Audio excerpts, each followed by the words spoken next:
Penyanyi tunanetra Indonesia Rachel Tanbasar AGT siap berkawal tajam. Penyanyi asal Indonesia bernama Aryani Risma Putri atau yang lebih dikenal sebagai Putri Aryani ikut American Got Talent.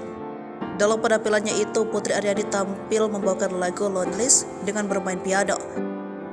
Putri Aryani pun berhasil membuka juri dan penonton di studio dengan suara emasnya. Bahkan salah satu juri American Got Talent langsung menghampiri Putri.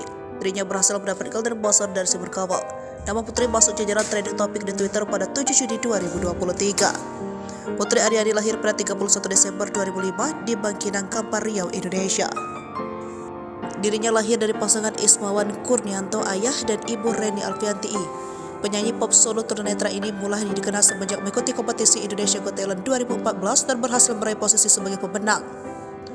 Putri mulai menggali potensinya lewat bernyanyi ketika ia berusia 2 tahun. Putri menerima bunyi suara yang didengarkannya. Meskipun dengan keterbatasan penglihatan, orang tua Putri selalu memberikan dukungan kepada anaknya berbakat dalam bernyanyi.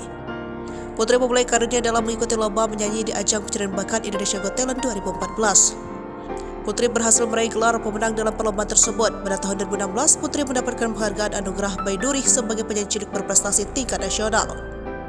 Putri mendapatkan juara 2 tingkat nasional literasi FLS 2N dan menjadi finalis di acara The Voice Kids Indonesia musim kedua. Tak hanya memiliki suara emas, Putri pun piawai memainkan piano serta menciptakan beberapa lagu.